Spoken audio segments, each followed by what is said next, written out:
La mañana del 15 de marzo de 2018 comenzó como cualquier otra en la escuela primaria Benito Juárez de Guadalajara. El sol matutino se filtraba suavemente a través de las ventanas del salón de arte, iluminando las mesas salpicadas de pintura seca y los trabajos de los estudiantes que decoraban las paredes. La maestra Carmen Mendoza revisaba los materiales para la clase, mientras los niños de tercer grado entraban ruidosamente, sus voces llenando el espacio con la energía típica de los 8 años. Entre ellos estaba Sofía Herrera, una niña de cabello castaño largo recogido en 2 coletas, con un delantal azul que su madre le había comprado especialmente para las clases de arte. Sus ojos color miel brillaban con anticipación cada vez que entraba a ese salón. Era su clase favorita. «Buenos días, niños», saludó la maestra Carmen con su característica sonrisa cálida. «Hoy vamos a trabajar en algo muy especial. Cada uno va a crear un autorretrato usando témperas». Los niños se acomodaron en sus lugares habituales. Sofía se sentó en la tercera fila junto a la ventana, donde siempre podía sentir la brisa que entraba desde el patio. A su lado, su mejor amiga Mariana ya estaba sacando los pinceles de su mochila. «¿Crees que nos dejen usar purpurina?», preguntó Mariana en voz baja. «Ojalá», respondió Sofía. «Quiero hacer mi vestido brillante en el dibujo». La maestra Carmen comenzó a distribuir los lienzos pequeños, uno para cada estudiante.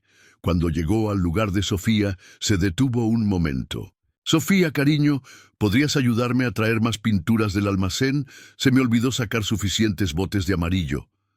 La niña asintió entusiasmada. Le encantaba cuando la maestra le pedía ayuda. La hacía sentir importante y responsable. «Claro, maestra». Se levantó de su asiento, caminó hacia la puerta del salón y salió al pasillo. El almacén de materiales estaba al final del corredor, a unos 20 metros del aula de arte. Los pasillos de la escuela estaban relativamente vacíos a esa hora. Solo se escuchaban los murmullos lejanos de otras clases en sesión. En el salón, la maestra Carmen continuó repartiendo materiales. Los niños comenzaron a mezclar colores en sus paletas, algunos más concentrados que otros. Diego, el niño más travieso de la clase, ya había logrado mancharse la nariz de verde. «Maestra, ¿puedo ir al baño?», preguntó Luis desde la última fila. «Espera a que regrese Sofía, por favor. No quiero que anden muchos niños por los pasillos al mismo tiempo». Pasaron 5 minutos. Luego, 10. Mariana levantó la mano. «Maestra, Sofía está tardando mucho». Carmen Mendoza miró el reloj de pared. Era extraño. El almacén estaba cerca y Sofía era una niña responsable que siempre regresaba rápido cuando le encargaban algo. «Tienes razón. Voy a buscarla. Niños, sigan trabajando en sus bocetos. Regreso en un momento». La maestra salió del aula con paso rápido, pero tratando de no mostrar preocupación. Caminó por el pasillo principal, sus tacones resonando contra el piso de loseta. Al llegar al almacén, encontró la puerta entreabierta. Adentro, varios botes de pintura amarilla estaban en el piso, como si alguien los hubiera tirado accidentalmente. «Sofía», llamó, entrando al pequeño cuarto. «Sofía, ¿estás aquí?»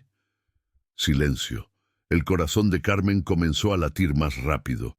Revisó detrás de las estanterías pensando que tal vez la niña estaba jugando a las escondidas. Nada. Salió del almacén y revisó los baños cercanos. Vacíos. Corrió hacia la dirección. Su ansiedad ya imposible de ocultar. La directora Patricia Guzmán estaba revisando documentos cuando Carmen irrumpió en su oficina.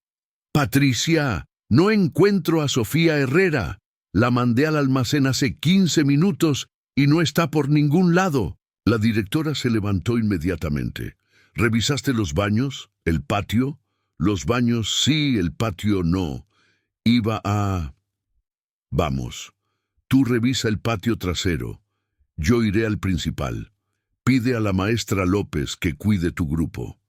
Las siguientes 2 horas fueron un torbellino de búsqueda frenética.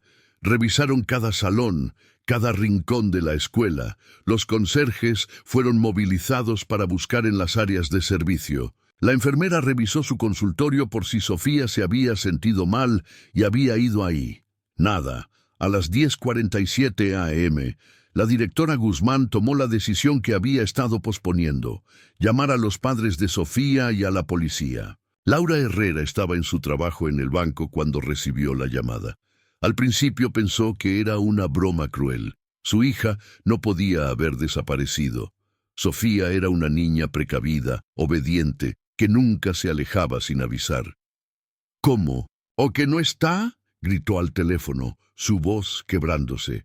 «Es una escuela. Se supone que la están cuidando». Roberto Herrera salió de una junta importante cuando su esposa lo llamó llorando histéricamente. Condujo a toda velocidad hacia la escuela, su mente negándose a procesar lo que estaba sucediendo. Para cuando llegaron, ya había 2 patrullas en la entrada de la escuela. Los oficiales habían comenzado a entrevistar al personal y a revisar las cámaras de seguridad. El problema era que las cámaras del pasillo donde estaba el almacén habían estado fallando desde hacía una semana. Un detalle que la administración había considerado no urgente de reparar. ¿Qué clase de escuela no tiene cámaras funcionando? Roberto agarró a la directora por los hombros, su rostro rojo de furia y desesperación. Un oficial tuvo que intervenir para separarlos. «Señor Herrera, entiendo su frustración, pero necesitamos que se calme», dijo el detective Carlos Ramírez, quien había sido asignado al caso. «Cada minuto cuenta. Necesito que me digan todo sobre Sofía. Había mencionado algo extraño últimamente. Alguien nuevo en su vida». Laura negó con la cabeza, las lágrimas corriendo por sus mejillas. «No, nada. Ella estaba emocionada por la clase de arte de hoy. Anoche estuvo practicando dibujos en su cuaderno. Estaba feliz». El detective tomó notas mientras los padres describían a su hija. 1,25 metros de altura, 28 kilos, cabello castaño, ojos color miel. Vestía el uniforme escolar. Falda a cuadros azul marino, blusa blanca, suéter gris con el escudo de la escuela y el delantal azul para la clase de arte que tanto le gustaba. La búsqueda se expandió rápidamente. La alerta Amber fue activada. La foto de Sofía apareció en todos los noticieros locales.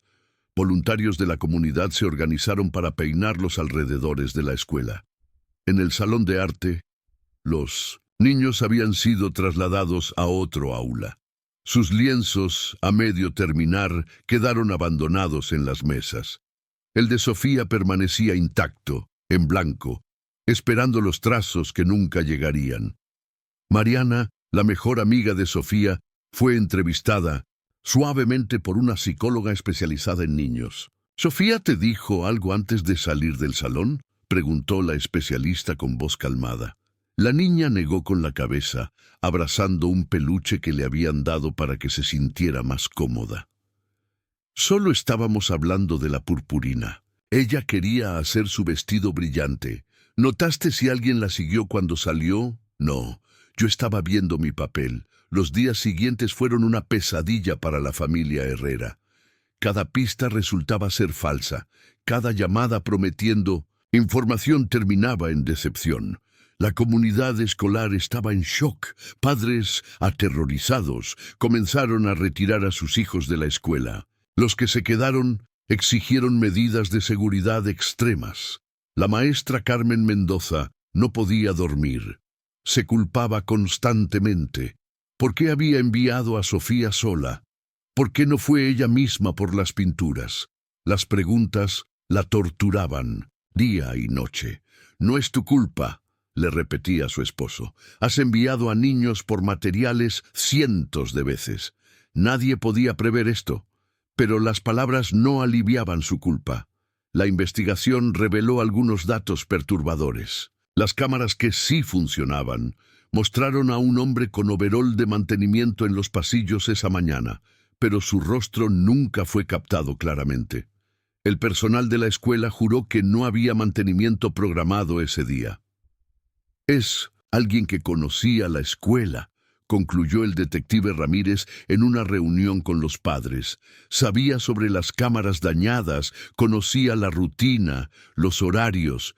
Laura Herrera se derrumbó en los brazos de su esposo.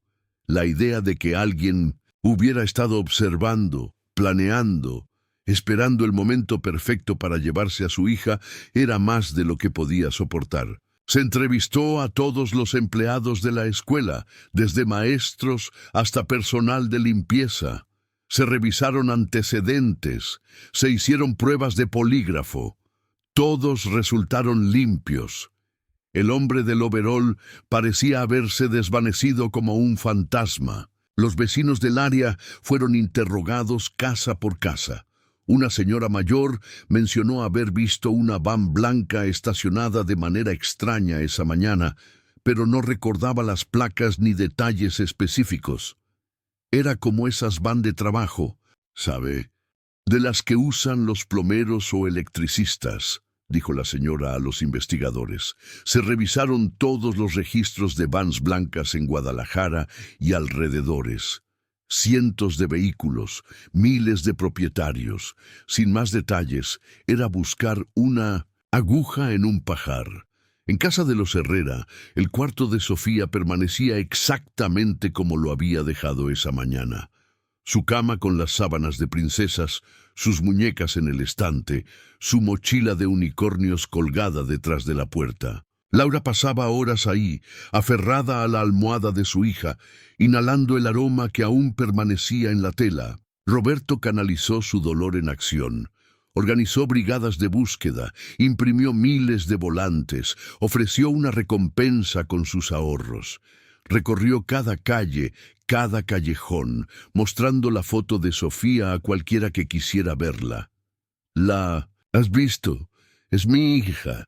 Tiene 8 años, le gustan las mariposas y dibujar. Por favor, cualquier cosa. La mayoría apartaba la mirada, incómodos ante el dolor crudo de un padre desesperado. Algunos tomaban el volante y prometían estar atentos. Nadie tenía información real. La escuela implementó medidas de seguridad draconianas. Nadie podía entrar sin identificación. Los niños no podían moverse solos por los pasillos. Las cámaras fueron reparadas e instalaron más, pero era demasiado tarde para Sofía. 3 semanas después de la desaparición, el caso comenzó a enfriarse. No había nuevas pistas, no había testigos confiables.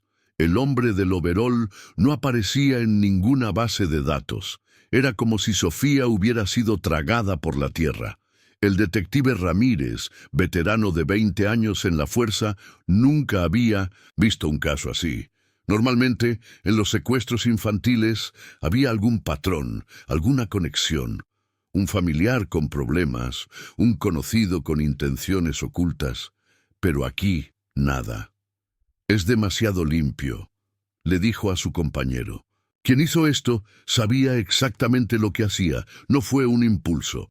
La prensa comenzó a perder interés después del primer mes. Nuevas tragedias ocuparon los titulares. Pero para los Herrera, cada día sin Sofía era una eternidad de agonía. Laura dejó su trabajo. No podía concentrarse. No podía fingir normalidad cuando su mundo se había derrumbado. Roberto trabajaba el doble, partly para pagar las deudas que se acumulaban por la búsqueda privada que habían contratado, partly para no tener tiempo de pensar. Su matrimonio comenzó a fracturarse bajo el peso del dolor. Laura culpaba a Roberto por no haber llevado a Sofía a la escuela ese día, como a veces hacía. Roberto culpaba a Laura por haberla inscrito en esa escuela en particular. Ambos se culpaban a sí mismos por no haber protegido a su niña. La maestra Carmen renunció al final del ciclo escolar. No podía volver a entrar a ese salón de arte sin ver el asiento vacío de Sofía, sin escuchar su risa, sin recordar su entusiasmo por los colores y las formas. Se mudó a otra ciudad, pero la culpa la siguió como una sombra. Mariana, la pequeña amiga de Sofía, comenzó a tener pesadillas. Sus padres la llevaron a terapia, donde a través de dibujos expresaba su miedo y confusión. En uno de sus dibujos pintó dos niñas tomadas de la mano, pero una de ellas era transparente, como un fantasma. «Es Sofía», explicó a la terapeuta. «A veces siento que todavía está aquí, pero no la puedo ver. La comunidad escolar nunca volvió a ser la misma. Los padres formaron comités de vigilancia. Los niños perdieron la inocencia de poder caminar libremente por su escuela. El miedo se había instalado permanentemente. Un año después, los Herrera se mudaron de casa. No podían seguir viviendo rodeados de recuerdos, pero se aseguraron de que las autoridades tuvieran su nueva dirección, por si acaso, por si Sofía aparecía. Nunca perdieron la esperanza, incluso cuando las estadísticas decían que las posibilidades disminuían con cada día que pasaba. Laura llevaba siempre una foto de Sofía en su bolso, actualizada digitalmente, para mostrar cómo se vería con un año más. Roberto tenía alertas en su teléfono para cualquier noticia sobre niñas encontradas. El caso de Sofía Herrera se convirtió en uno más de los miles de expedientes de niños desaparecidos en México. Un número más en las estadísticas. Pero para quienes la conocieron, para quienes la amaron, Sofía nunca sería solo un número. Era la niña de las coletas y el delantal azul, la que amaba el arte y soñaba con ser pintora, la que aquella mañana de marzo salió a buscar pintura amarilla y nunca regresó. Y en algún lugar alguien sabía exactamente qué había pasado con ella. Tentar nuevamente 6 años después, en una tarde lluviosa de septiembre de 2024, Elena Jiménez conducía por las calles empapadas de Guadalajara con una mezcla de nerviosismo y determinación. A sus 28 años había decidido cambiar el rumbo de su vida, dejando atrás un trabajo corporativo bien pagado, pero sin alma, para perseguir su verdadera pasión: la enseñanza del arte. La escuela primaria Benito Juárez aparecía ante ella como una estructura gris bajo el cielo nublado. Elena sabía la historia. Todos en Guadalajara la conocían. La niña que desapareció durante la clase de arte, el caso sin resolver que había marcado a la institución. Pero ella creía en segundas oportunidades, en la sanación a través del arte, en que los espacios podían ser redimidos. «Bienvenida, Elena», la recibió la directora Patricia Guzmán, notablemente más envejecida que en las fotos de 6 años atrás. «Me alegra mucho que hayas aceptado el puesto. No ha sido fácil encontrar a alguien dispuesto a... Bueno, ya sabes». Elena asintió comprensivamente. «Entiendo perfectamente, pero creo que el arte puede ayudar a sanar. Los niños merecen tener ese espacio creativo de vuelta». Patricia la guió por los pasillos, ahora equipados con cámaras en cada esquina y puertas con cerraduras magnéticas. «Hemos implementado los protocolos de seguridad más estrictos del distrito. Nadie entra o sale sin registro. Los niños siempre van acompañados». Al llegar al salón de arte, Elena sintió un escalofrío involuntario. Era un espacio amplio con grandes ventanas, pero había algo melancólico en el aire. Las paredes estaban desnudas, sin los coloridos trabajos estudiantiles que normalmente decorarían un aula de arte. «El salón ha estado prácticamente sin usar», admitió Patricia.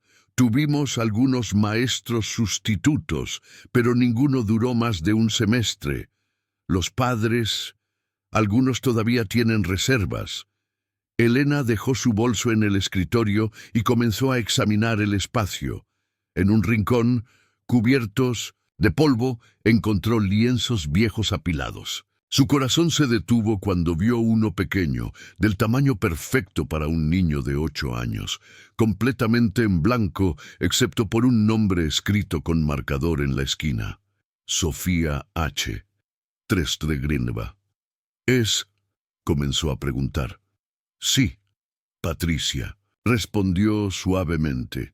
Guardamos todo de esa clase. La policía lo revisó, por supuesto, pero nunca quisimos simplemente tirarlo. Se sintió como borrarla completamente. Elena tocó delicadamente el lienzo.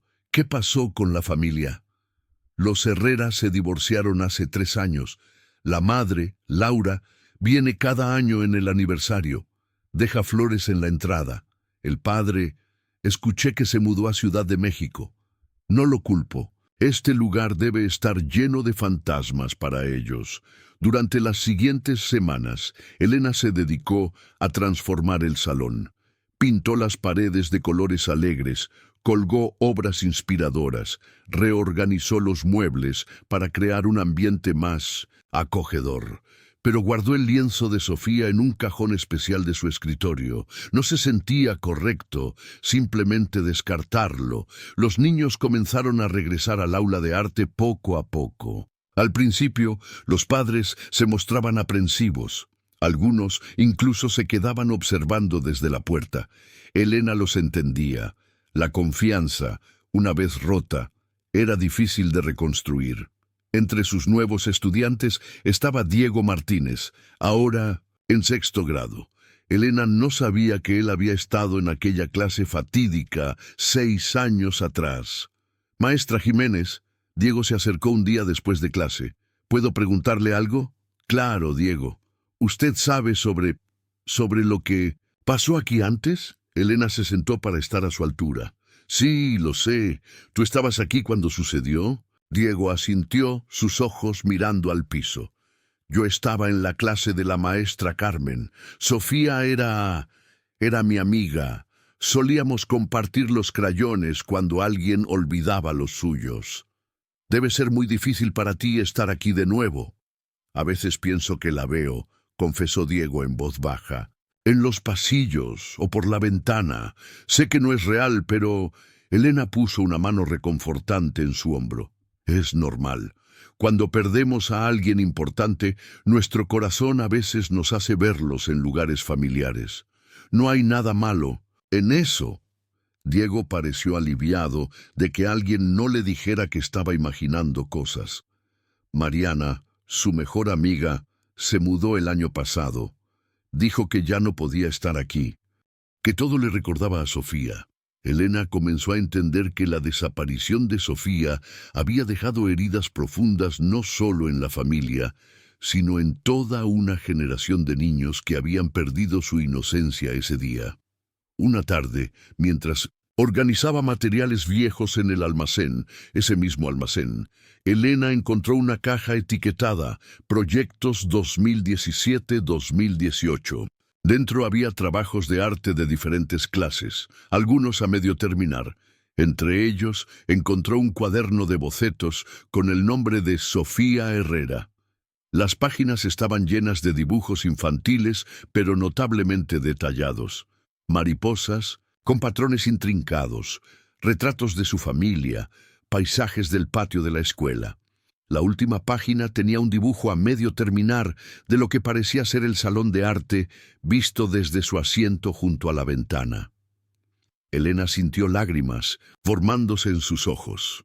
Esta niña había tenido verdadero talento, una genuina pasión por el arte que nunca tuvo la oportunidad de desarrollar. Esa noche, Elena no podía dejar de pensar en el cuaderno. Decidió hacer algo que quizás era una locura: intentar contactar a Laura Herrera. Después de algunas búsquedas en Internet y llamadas discretas, logró obtener un número telefónico. Con manos temblorosas marcó.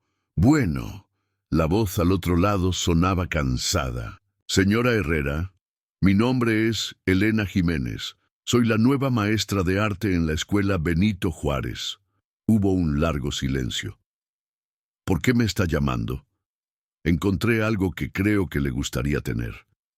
Un cuaderno de dibujos de Sofía. Escuchó un sollozo ahogado. ¿Un cuaderno? Sí, tiene muchos dibujos hermosos. Pensé que tal vez querría conservarlo. Sí, Sí, me gustaría mucho verlo. Acordaron encontrarse en una cafetería neutral, lejos de la escuela. Laura Herrera llegó puntual, y Elena pudo ver inmediatamente el peso de los años en sus facciones. El dolor había dejado marcas profundas. «Muchas gracias por contactarme», Laura dijo, mientras tomaba el cuaderno con manos temblorosas. Lo abrió lentamente, y las lágrimas comenzaron a fluir libremente al ver los dibujos de su hija. «Mire este», señaló un dibujo de una mujer sonriente. «Soy yo. Siempre me dibujaba sonriendo, incluso cuando...» Su voz se quebró. Elena le dio un momento para componerse. «Señora Herrera, sé que esto debe ser increíblemente difícil, pero ¿puedo preguntarle algo?». Laura asintió mientras secaba sus lágrimas. «Hubo algo, cualquier cosa, en los días antes de la desaparición que ahora, viéndolo en retrospectiva, le parezca extraño». Laura pensó por un momento.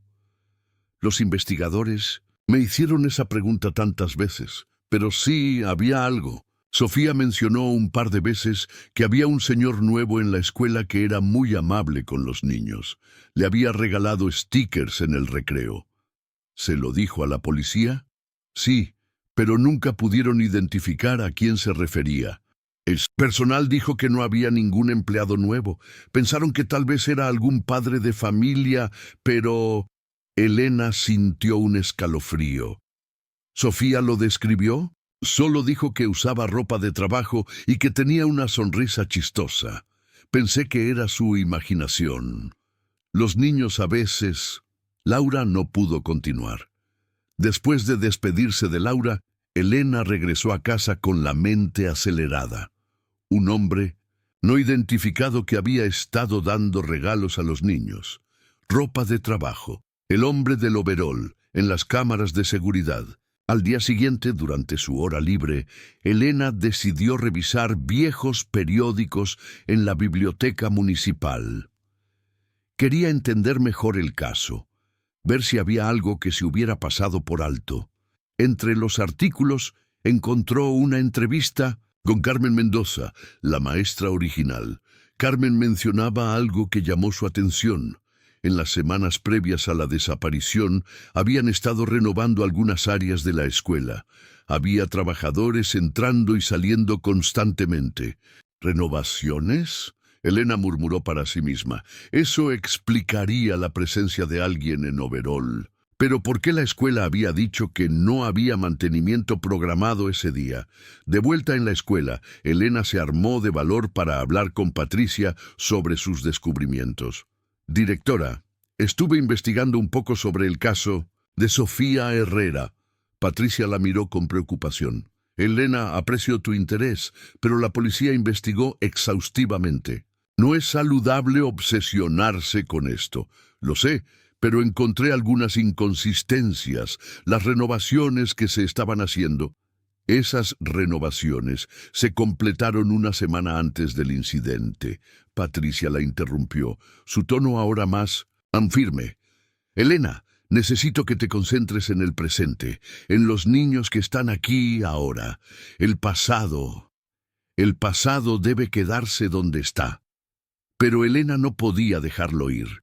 Esa noche, desde su casa, comenzó a buscar registros de las compañías que habían trabajado en la escuela en 2018. La mayoría ya no existían o habían cambiado de nombre. Una empresa de pintura, Colorex Solutions, aparecía en varios documentos. Logró rastrear al dueño anterior, un hombre llamado Marcos Delgado, quien ahora manejaba un negocio diferente. «Sí, recuerdo ese trabajo», Marcos le dijo por teléfono. «La escuela Benito Juárez. Pintamos varios salones, pero terminamos antes de lo programado». «¿Recuerda a todos sus trabajadores de ese proyecto?». «La mayoría sí. Eran mi equipo regular, aunque...». Hizo una pausa. «Ahora que lo menciona, tuvimos un tipo que solo estuvo un par de semanas. Joaquín algo. Lo contraté temporalmente porque necesitábamos manos extra. ¿Tiene algún registro de él? Apellido, dirección...». Déjeme revisar mis archivos viejos, pero no prometo nada, han pasado 6 años.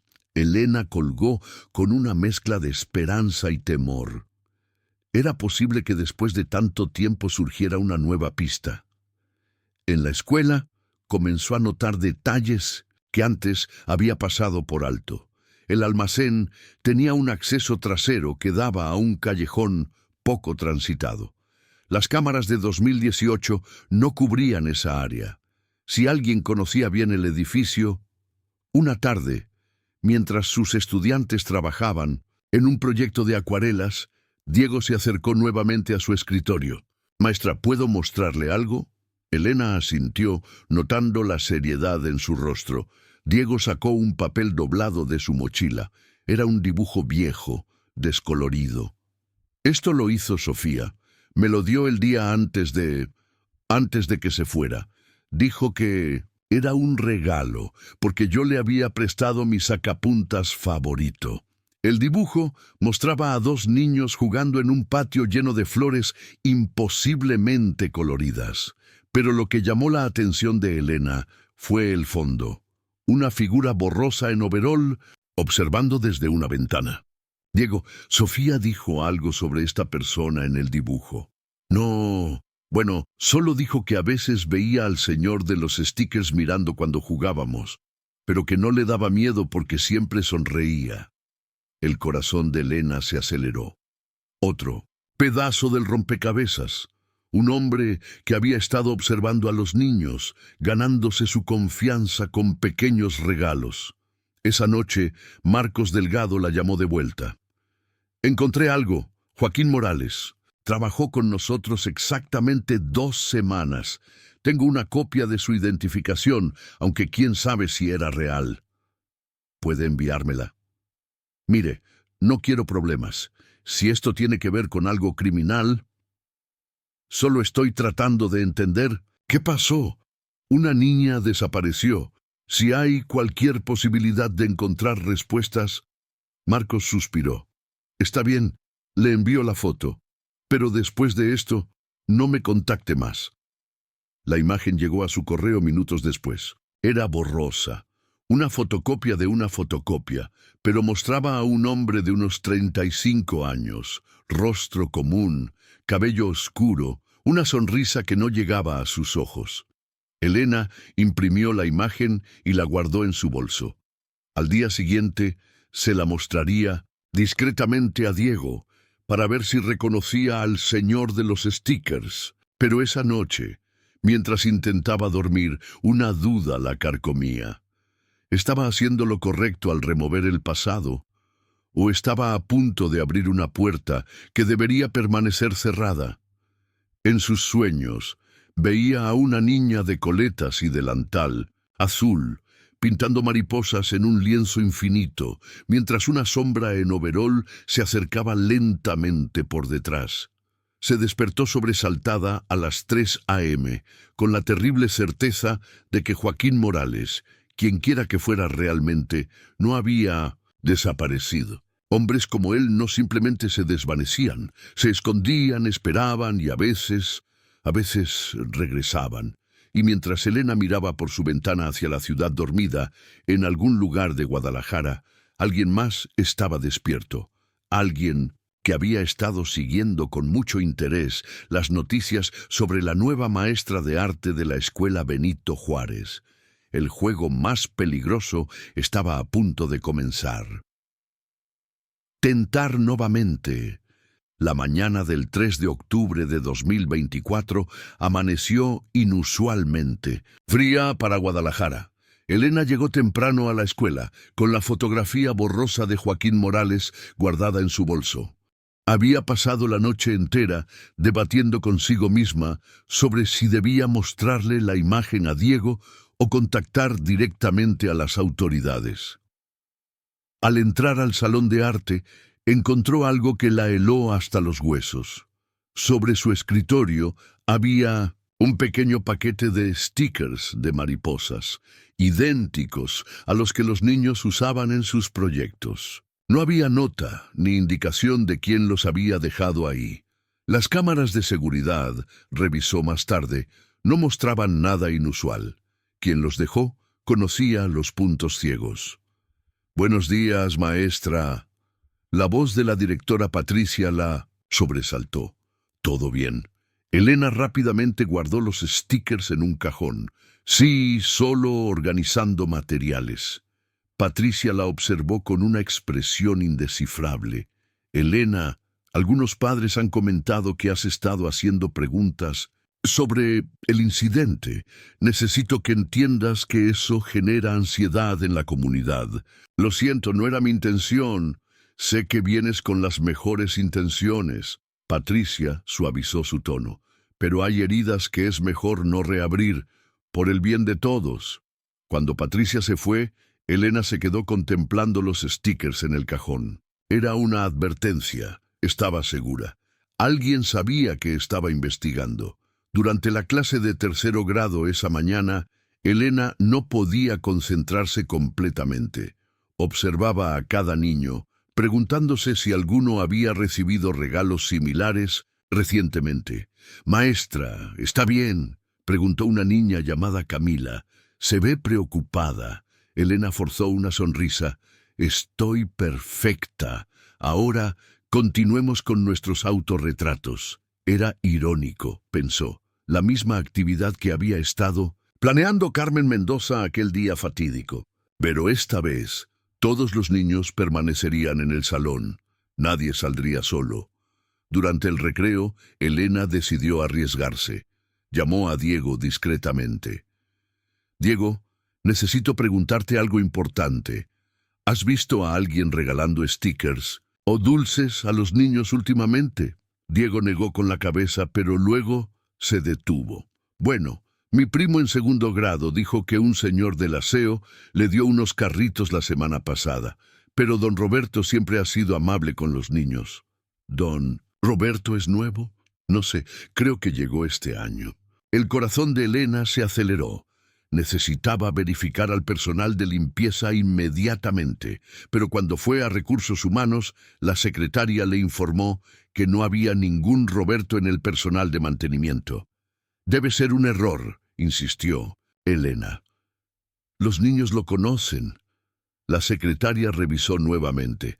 «No, definitivamente no hay ningún Roberto. Todo nuestro personal de limpieza son mujeres, excepto por Luis y Carlos, que llevan aquí más de 10 años». Elena sintió que el piso se movía bajo sus pies. Alguien no autorizado había estado interactuando con los niños. La historia se estaba repitiendo. Corrió hacia la oficina de Patricia, pero a mitad del pasillo su teléfono sonó. Era un mensaje de un número desconocido. «Deje de buscar o habrá consecuencias. Los fantasmas deben dormir». Con manos temblorosas, Elena tomó una captura de pantalla. Esta vez no se quedaría callada. Marcó el número del detective Carlos Ramírez, cuyo contacto había conseguido durante su investigación. «Detective Ramírez, mi nombre es Elena Jiménez. Soy maestra en la escuela Benito Juárez. Creo que hay un intruso interactuando con los niños, igual que hace 6 años». La voz del detective cambió inmediatamente a modo alerta. «¿Está segura? ¿Qué evidencia tiene?» Elena le explicó todo: los stickers, el misterioso don Roberto, el mensaje amenazante. Ramírez le dijo que llegaría en 20 minutos con su equipo. Mientras esperaba, Elena volvió a su salón para asegurarse de que todos sus estudiantes estuvieran presentes y seguros. Fue entonces cuando notó algo extraño en uno de los lienzos abandonados del proyecto de autorretrato. Uno de los niños había empezado a pintar, pero no era su rostro lo que aparecía en el lienzo. Era una escena perturbadora, una figura pequeña siendo llevada por una figura más grande hacia lo que parecía ser una van. Y en la esquina inferior, con pintura fresca, alguien había escrito: «Ella nunca se fue del todo». ¿Quién pintó esto?, Elena preguntó a la clase, tratando de mantener la calma. Los niños se miraron confundidos. Ninguno reconoció el trabajo. «Estábamos todos aquí, maestra», dijo Camila. Nadie pintó eso. Elena sintió un escalofrío. Alguien había entrado al salón mientras ella estaba fuera. Alguien que quería enviar un mensaje. El detective Ramírez llegó con 2 oficiales. Discretamente, para no alarmar a los estudiantes, comenzaron a revisar el área. Elena les mostró el lienzo perturbador, los stickers, el mensaje en su teléfono. «Esto es serio», Ramírez dijo gravemente. «Necesitamos revisar todas las cámaras, entrevistar al personal, y necesito que me dé esa fotografía de Joaquín Morales». Mientras los oficiales trabajaban, Elena fue relevada de sus clases por el día. Se sentó en la sala de maestros, su mente dando vueltas. ¿Cómo alguien podía entrar y salir tan fácilmente? Había estado observándola todo este tiempo. Laura Herrera llegó a la escuela 1 hora después, alertada por el detective. Su rostro mostraba una mezcla de esperanza y terror. «¿Creen que es la misma persona?», preguntó, su voz apenas un susurro. «Es muy probable», respondió Ramírez. «El modus operandi es similar. Alguien que se gana la confianza de los niños, que conoce la escuela». «¿Y Sofía? ¿Hay alguna posibilidad de que...?» El detective tomó su mano gentilmente. «No quiero darle falsas esperanzas, señora Herrera, pero si es la misma persona, tal vez finalmente tengamos una pista real».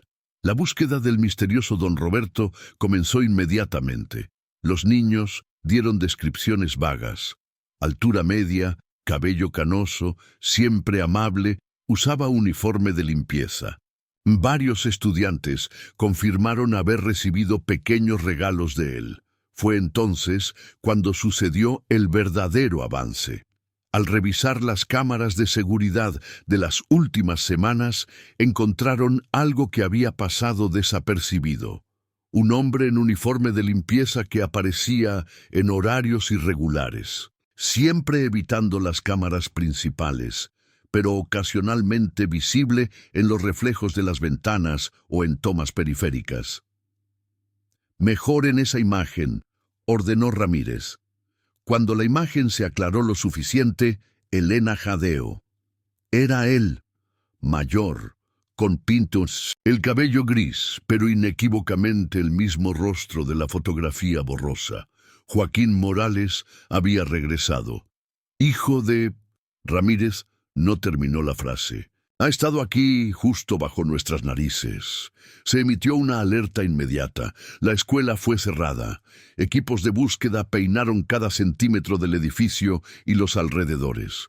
Pero Joaquín Morales, o quien quiera que fuera realmente, había desaparecido nuevamente. Esa noche, mientras Elena recogía sus cosas para irse a casa con escolta policial, hizo un último descubrimiento que le heló la sangre. En el fondo de uno de los cajones del escritorio de arte, encontró un sobre amarillento dirigido a la próxima maestra. Con manos temblorosas lo abrió. Dentro había una fotografía de Sofía Herrera, claramente tomada después de su desaparición. La niña estaba sentada en lo que parecía ser un sótano, pintando en un lienzo. Parecía ilesa pero seria. Detrás de la foto, escrito con letra irregular, «Ella completó su obra maestra. Pronto la verán». Elena corrió hacia los oficiales, el sobre en sus manos. El detective Ramírez palideció al ver la fotografía. «Dios mío», murmuró, «esto cambia todo». Laura Herrera se derrumbó al ver la imagen de su hija. Era prueba de que Sofía había estado viva después de la desaparición, pero también habría nuevas y terribles preguntas. ¿Dónde había estado? ¿Qué le había sucedido? ¿Qué significaba eso de su obra maestra? La investigación tomó un giro frenético. Se analizó cada detalle de la fotografía. El papel, la tinta, cualquier cosa que pudiera dar una pista sobre el paradero actual de Sofía o de su captor. Fue entonces cuando notaron algo en el fondo de la imagen. Parcialmente visible detrás de Sofía había otros lienzos, muchos de ellos, y en uno se podía distinguir vagamente lo que parecía ser un autorretrato, pero no de Sofía. Era de otro niño, uno que no reconocían. Dios mío, Elena susurró con horror. No fue la única. La terrible realización cayó sobre todos como un manto de hielo. Joaquín Morales no había secuestrado solo a Sofía. Había otros niños, otros lienzos, otras obras maestras. El caso que había estado frío durante 6 años de repente ardía con urgencia renovada. En algún lugar, Joaquín Morales tenía un lugar donde llevaba a los niños, un lugar donde los hacía pintar, un lugar donde Sofía había estado y donde tal vez, solo tal vez, aún pudieran encontrar respuestas. Mientras los equipos de investigación trabajaban toda la noche, Elena no podía quitarse de la mente la imagen del lienzo en su salón, el que había aparecido misteriosamente. Ella nunca se fue del todo. ¿Qué significaba? ¿Era Sofía quien había pintado eso? Era una pista, un mensaje. En las primeras horas de la madrugada llegó otro avance. El análisis de la pintura utilizada en el misterioso lienzo mostraba trazas de un pigmento muy específico, uno que solo se vendía en una tienda de arte especializada en el centro de Guadalajara. Es un tipo de témpera importada, explicó el técnico forense. Muy cara, no es algo que usarías en una escuela primaria. Quien pintó esto tiene acceso a materiales profesionales. Ramírez organizó inmediatamente una visita a la tienda, en cuanto abriera. Si Joaquín Morales estaba comprando materiales ahí, finalmente tendrían una pista sólida hacia su paradero actual. Elena, exhausta pero incapaz de dormir, se quedó mirando la fotografía de Sofía una vez más. La niña había crecido en esos 6 años. Su rostro había perdido la redondez infantil, pero sus ojos seguían teniendo esa chispa artística que Elena había visto en sus dibujos del cuaderno. «¿Dónde estás, Sofía?», murmuró. «¿Qué te obligó a pintar?» Y en algún lugar de la ciudad, en un sótano cuidadosamente oculto, varios lienzos esperaban ser descubiertos. Lienzos que contaban historias que nadie quería escuchar. Lienzos pintados por manos pequeñas, bajo la mirada obsesiva de un hombre que se creía un coleccionista de talentos. La búsqueda de Sofía Herrera ya no era sobre una niña desaparecida. Era sobre detener a un depredador que había estado cazando durante años, y sobre descubrir qué secretos oscuros escondían esas obras maestras que tanto valoraba. El reloj corría. Joaquín Morales sabía que lo estaban buscando, y los depredadores acorralados eran los más peligrosos. Elena apretó el teléfono en su mano, el número del detective Ramírez en marcación rápida. No descansaría hasta que encontraran a Sofía y a cualquier otro niño que pudiera estar atrapado en la retorcida galería de Joaquín Morales. La verdadera búsqueda apenas comenzaba. La tienda Bellas Artes Miravalle abría a las 9 a.m., pero el detective Ramírez y su equipo ya estaban esperando en la puerta desde las 8:30. Elena había insistido en acompañarlos, argumentando que su conocimiento artístico podría ser útil. Después de mucha deliberación, Ramírez aceptó. Don Ernesto, el dueño de la tienda, era un hombre de unos 70 años, con dedos manchados de pintura y anteojos gruesos. Sus manos temblaron ligeramente cuando los detectives le mostraron sus placas. «¿En qué puedo ayudarles?», preguntó nerviosamente. «Necesitamos información sobre las ventas de témpera importada Winsor & Newton, específicamente el color azul de Prusia». Ramírez fue directo al grano. Don Ernesto se ajustó los anteojos. «Es un producto caro. No tengo muchos clientes que lo compren. Déjenme revisar mis registros». Mientras el anciano buscaba en sus libros de contabilidad, Elena observó la tienda. Era un lugar acogedor, lleno de lienzos, pinceles y materiales de todo tipo.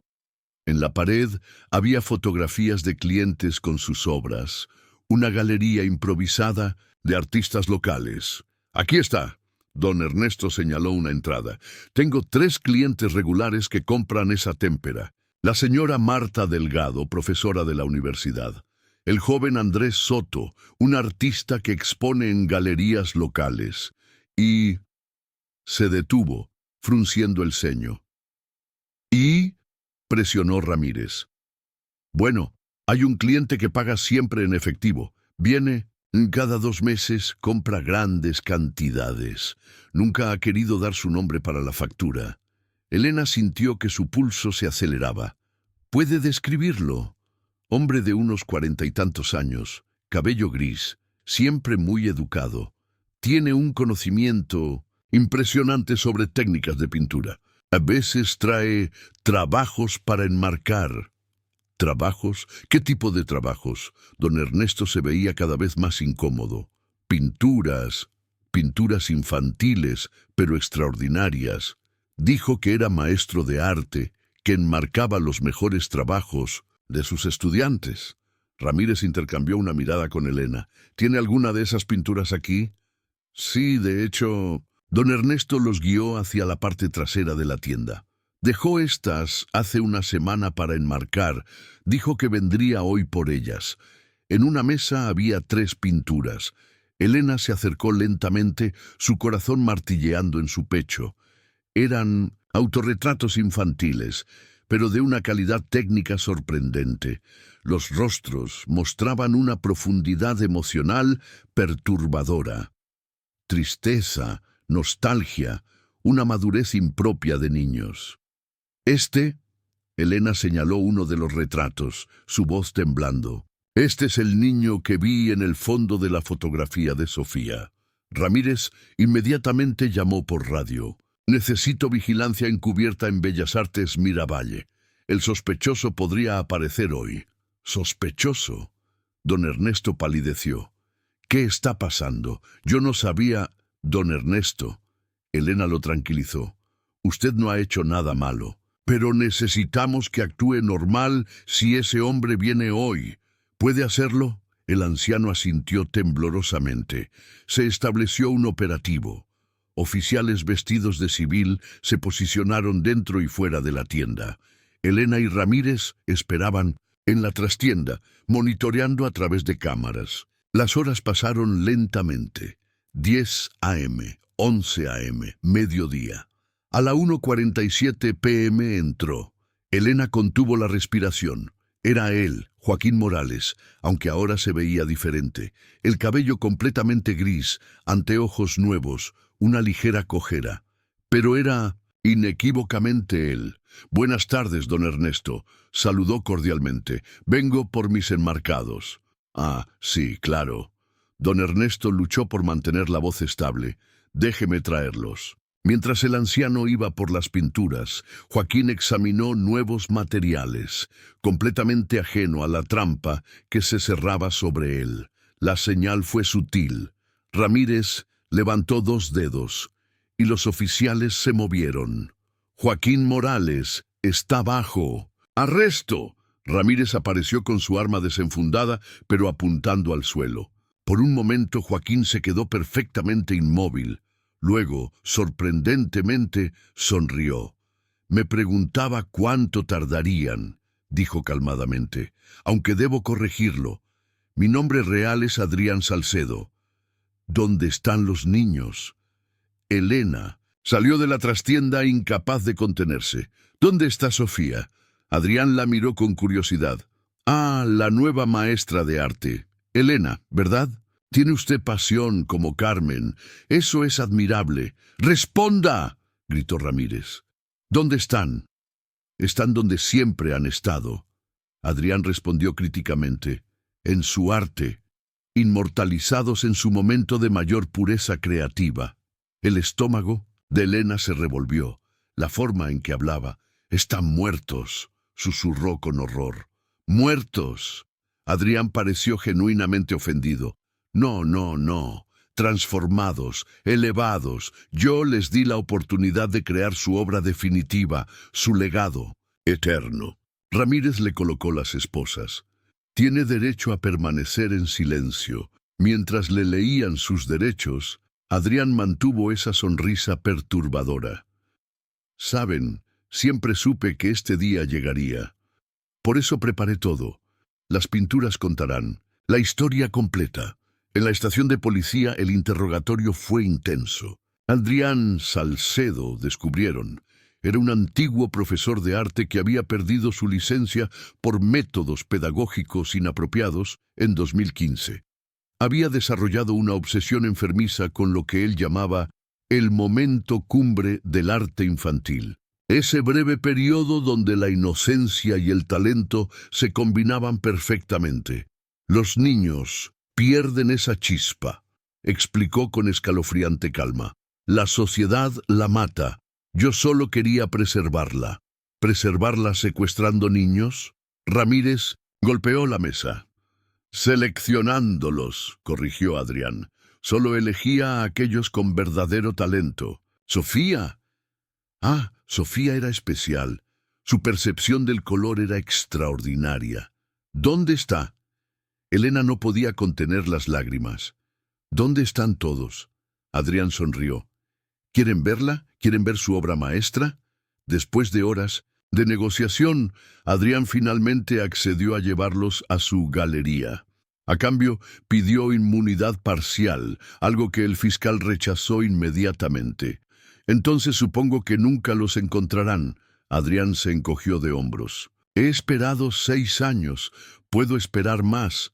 Fue Laura Herrera quien rompió el punto muerto. Llegó a la estación con determinación férrea en sus ojos. Quiero hablar con él, exigió. Señora Herrera, no es recomendable, comenzó Ramírez. Mi hija desapareció hace 6 años. He vivido en el infierno desde entonces. Necesito mirarlo a los ojos. Después de mucha deliberación, permitieron un encuentro supervisado. Laura entró a la sala de interrogación, su cuerpo temblando, pero su mirada firme. Solo quiero saber una cosa, dijo. ¿Sufrió? Adrián la estudió por un momento. No, nunca lastimé a ninguno de ellos, no físicamente. Sofía pintaba todos los días, hablaba de usted constantemente, la dibujaba una y otra vez. Laura sollozó. ¿Está viva? Defina viva, Adrián respondió. ¿Respira? ¿Su corazón? ¿Late? Esas son preguntas equivocadas. La pregunta correcta es, ¿su esencia permanece? Y la respuesta es sí, en cada pincelada. Deje los juegos, Elena intervino. Son niños, no obras de arte. Adrián la miró con algo parecido a la lástima. ¿No lo entiende? El arte es lo único que permanece. Los cuerpos se deterioran, los recuerdos se desvanecen, pero el arte es eterno. Finalmente, después de 18 horas de interrogatorio, Adrián reveló la ubicación. Una propiedad abandonada en las afueras de Guadalajara, una antigua fábrica textil que había comprado con documentos falsos años atrás. El operativo fue masivo. Ambulancias, unidades especiales, psicólogos, infantiles, todos convergieron en la ubicación.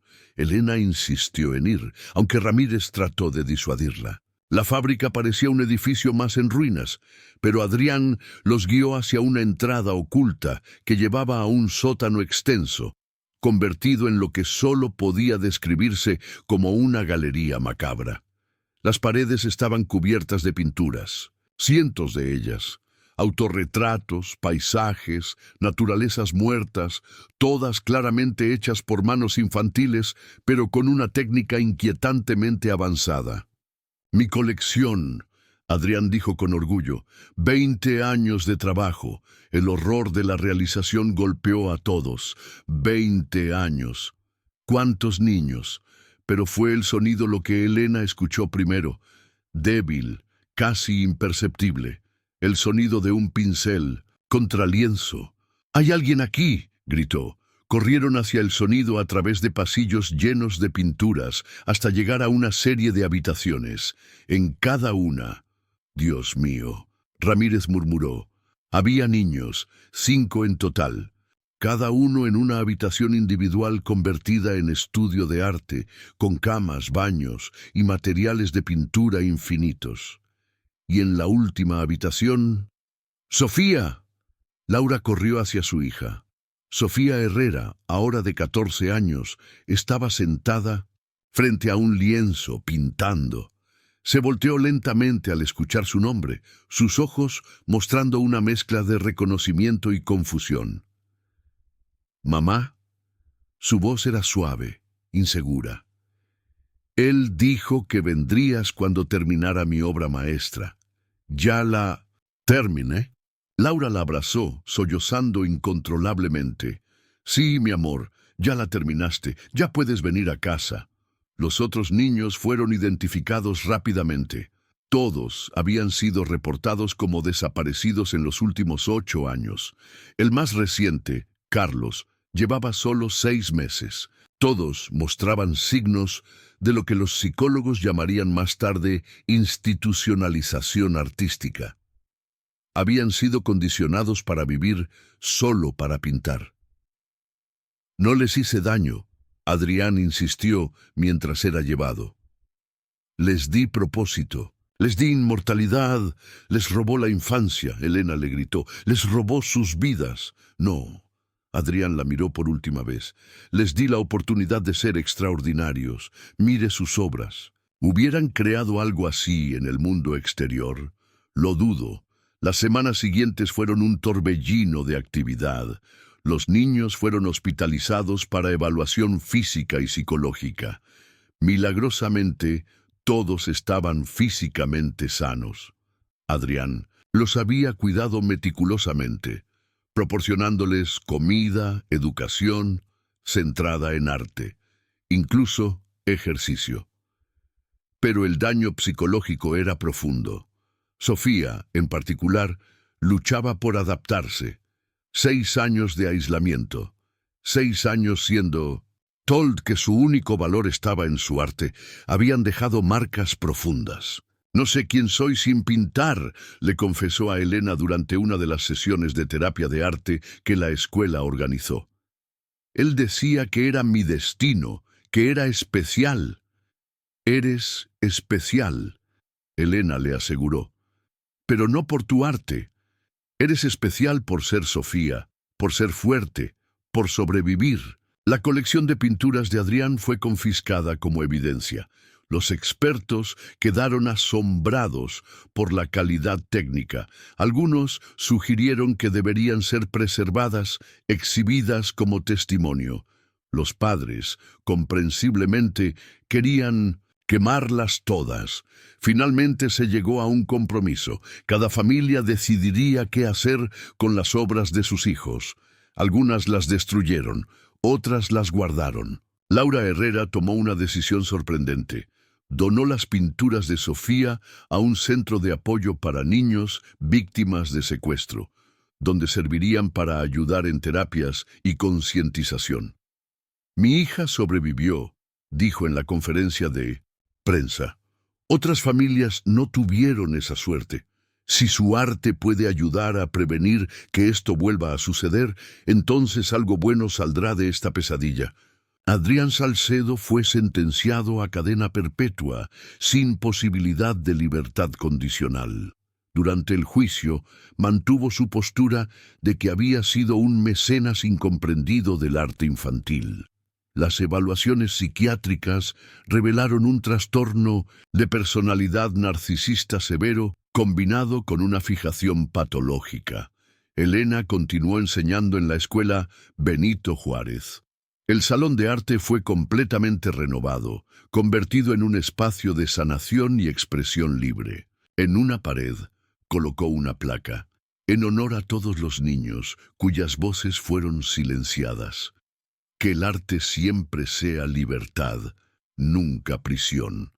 Sofía regresó a la escuela el siguiente año, no como la niña que desapareció, sino como una adolescente, resiliente trabajando para recuperar su vida.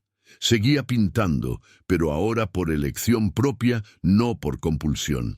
En su primera clase con Elena, Sofía creó una pintura simple, un lienzo dividido en dos. Una mitad mostraba una habitación, oscura con pinturas interminables. La otra mitad mostraba un campo abierto bajo el sol con una niña corriendo libre. «¿Cómo se llama?», preguntó Elena. Sofía sonrió, la primera sonrisa genuina desde su rescate. «Renacimiento». Y en ese momento, Elena supo que aunque las cicatrices permanecerían, la sanación había comenzado. El arte, que había sido instrumento de su cautiverio, se convertiría en el vehículo de su liberación. La escuela Benito Juárez finalmente pudo cerrar el capítulo más oscuro de su historia. Los pasillos ya no cargaban el peso del misterio sin resolver. Los niños podían volver a caminar libremente, a crear sin miedo, a ser niños. Y en algún lugar, Carmen Mendoza, la maestra original, al enterarse de la noticia, finalmente pudo perdonarse a sí misma. Sofía estaba viva, dañada, cambiada, pero viva. A veces los finales no son perfectos. A veces la justicia llega tarde y las heridas no sanan completamente. Pero a veces, contra todo pronóstico, la esperanza prevalece. Y en el Salón de Arte de la Escuela Benito Juárez, cada día los niños seguían creando. No por obligación, no por obsesión, sino por la simple alegría de expresarse, como siempre debió ser.